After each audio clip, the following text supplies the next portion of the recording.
Hello everyone, welcome back to Ignopulse channel. ಇಂದಿನ ವಿಡಿಯೋದಲ್ಲಿ ನಾವು ನೆಗೋಷಿಯೇಬಲ್ ಇನ್ಸ್ಟ್ರೂಮೆಂಟ್ಸ್ ಆ್ಯಕ್ಟ್ನ ಮೊದಲ ಯೂನಿಟನ್ನು ಸಂಪೂರ್ಣವಾಗಿ ಸರಳವಾಗಿ ಅರ್ಥ ಮಾಡಿಕೊಳ್ಳೋಣ.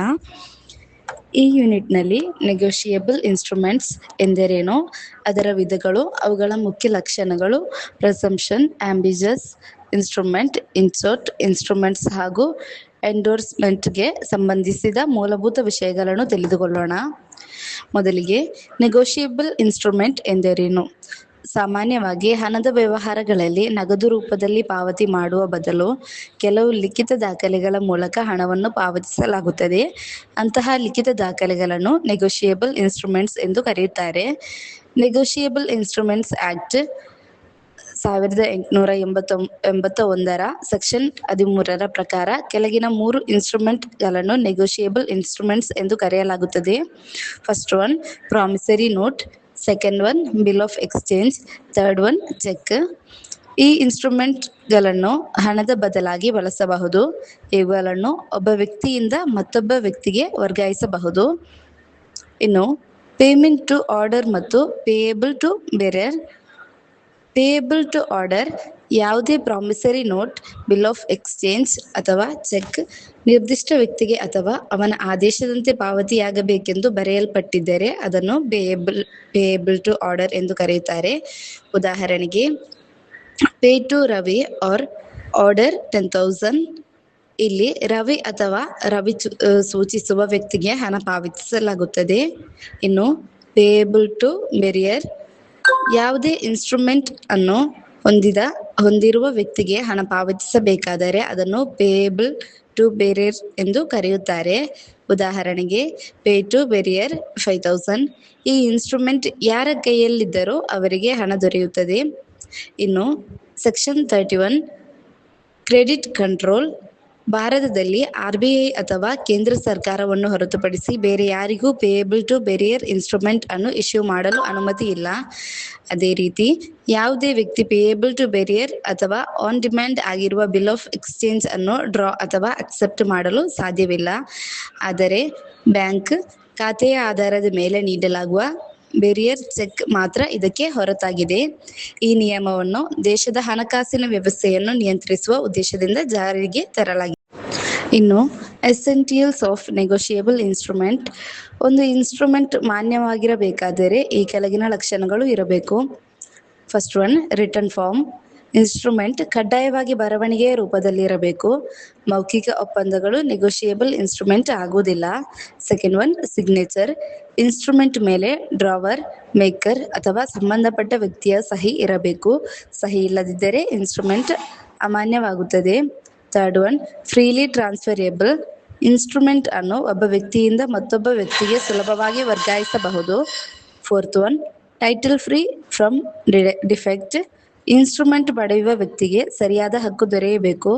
ಅದರ ಮೇಲೆ ಯಾವುದೇ ಕಾನೂನುಬದ್ಧ ದೋಷ ಇರಬಾರದು. Fifth one transfer any number of times. ಒಂದು ಇನ್ಸ್ಟ್ರೂಮೆಂಟ್ ಅನ್ನು ಎಷ್ಟು ಬಾರಿ ಬೇಕಾದರೂ ವರ್ಗಾಯಿಸಬಹುದು. Sixth one unconditional promise or order. ಇನ್ಸ್ಟ್ರೂಮೆಂಟ್ನಲ್ಲಿ ಯಾವುದೇ ಷರತ್ತು ಇಲ್ಲದೆ ಹಣ ಪಾವತಿಸುವ ಭರವಸೆ ಅಥವಾ ಆದೇಶ ಇರಬೇಕು. Seventh one payment must be in money. Negotiable instrument ಯಾವಾಗಲೂ ಹಣಕ್ಕೆ ಸಂಬಂಧಿಸಿರಬೇಕು.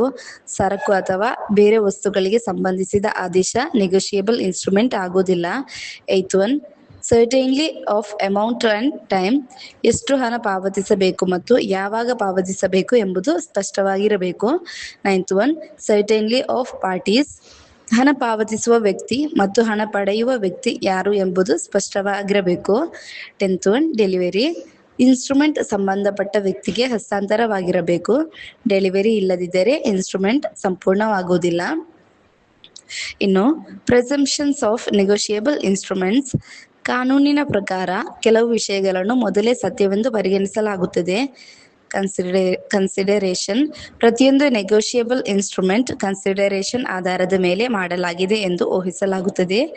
ಡೇಟ್. ಇನ್ಸ್ಟ್ರೂಮೆಂಟ್ ಮೇಲೆ ಇರುವ ದಿನಾಂಕವೇ ಸರಿಯಾದ ದಿನಾಂಕ ಎಂದು ಪರಿಗಣಿಸಲಾಗುತ್ತದೆ. Time of acceptance. ಅಕ್ಸೆಪ್ಟೆನ್ಸ್ ಒಂದು ರೀಸನೇಬಲ್ ಟೈಮ್ ಒಳಗೆ ಅಥವಾ ಮೆಚುರಿಟಿಗಿಂತ ಮೊದಲು ನಡೆದಿರುತ್ತದೆ ಎಂದು ಪರಿಗಣಿಸಲಾಗುತ್ತದೆ. Holder in due course. Instrument ಹೊಂದಿರುವ ವ್ಯಕ್ತಿ ಕಾನೂನುಬದ್ಧವಾಗಿ ಪಡೆದಿದ್ದಾನೆ ಎಂದು ಊಹಿಸಲಾಗುತ್ತದೆ. ಅವನು ಮೋಸ ಅಥವಾ ಅಕ್ರಮದ ಮೂಲಕ ಪಡೆದಿದ್ದಾನೆ ಎಂದು ಸಾಬೀತಾಗುವವರೆಗೆ ಅವನನ್ನು ಹೋಲ್ಡರ್ ಇನ್ ಡ್ಯೂ ಕೋರ್ಸ್ ಎಂದು ಪರಿಗಣಿಸಲಾಗುತ್ತದೆ. ಇನ್ನು ಆಂಬಿಗಿಯಸ್ ಇನ್ಸ್ಟ್ರೂಮೆಂಟ್, ಒಂದು ಇನ್ಸ್ಟ್ರೂಮೆಂಟ್ ಅನ್ನು ಪ್ರಾಮಿಸರಿ ನೋಟ್ ಆಗಿಯೋ ಅಥವಾ ಬಿಲ್ ಆಫ್ ಎಕ್ಸ್ಚೇಂಜ್ ಆಗಿಯೋ ಪರಿಗಣಿಸಬಹುದಾದರೆ ಅದನ್ನು ಆಂಬಿಗಿಯಸ್ ಇನ್ಸ್ಟ್ರೂಮೆಂಟ್ ಎಂದು ಕರೆಯುತ್ತಾರೆ. ಆಂಬಿಗಿಯಸ್ ಇನ್ಸ್ಟ್ರೂಮೆಂಟ್ ಆಗುವ ಸಂದರ್ಭಗಳು: ಫಸ್ಟ್ ಒನ್, ಡ್ರಾವರ್ ಮತ್ತು ಡ್ರಾವಿ ಒಂದೇ ವ್ಯಕ್ತಿಯಾಗಿದ್ದರೆ. ಸೆಕೆಂಡ್ ಒನ್,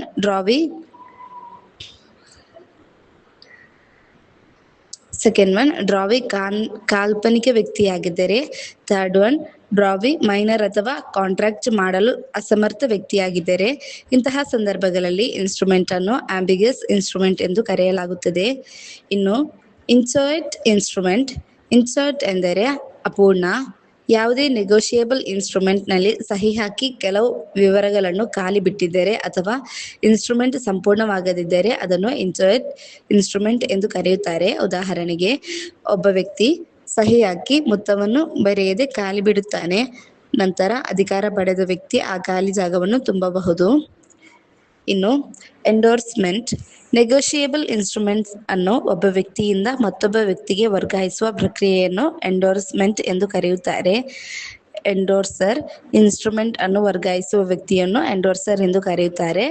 ಎಂಡೋರ್ಸಿ ಇನ್ಸ್ಟ್ರೂಮೆಂಟ್ ಅನ್ನು ಸ್ವೀಕರಿಸುವ ವ್ಯಕ್ತಿಯನ್ನು ಎಂಡೋರ್ಸಿ ಎಂದು ಕರೆಯುತ್ತಾರೆ. ಇನ್ನು ಹೀಗಾಗಿ ಯೂನಿಟ್ 1ನಲ್ಲಿ ನಾವು ನೆಗೋಷಿಯೇಬಲ್ ಇನ್ಸ್ಟ್ರೂಮೆಂಟ್ ಎಂದರೇನು, ಅದರ ವಿಧಗಳು, ಪೇಯಬಲ್ ಟು ಆರ್ಡರ್ ಮತ್ತು payable to bearer, essentials of negotiable instruments, presumptions, ambiguous instruments, inchoate instrument ಹಾಗೂ ಎಂಡೋರ್ಸ್ಮೆಂಟ್ ಬಗ್ಗೆ ಸಂಪೂರ್ಣವಾಗಿ ತಿಳಿದುಕೊಂಡೆವು. ಮುಂದಿನ ವಿಡಿಯೋದಲ್ಲಿ ನೆಗೋಷಿಯೇಬಲ್ ಇನ್ಸ್ಟ್ರೂಮೆಂಟ್ಸ್ ಆ್ಯಕ್ಟ್ನ ಯೂನಿಟ್ 2 ಅನ್ನು ಸಂಪೂರ್ಣವಾಗಿ ವಿವರವಾಗಿ ನೋಡೋಣ. ಓಕೆ, ಧನ್ಯವಾದಗಳು. See you in the next video. Bye bye.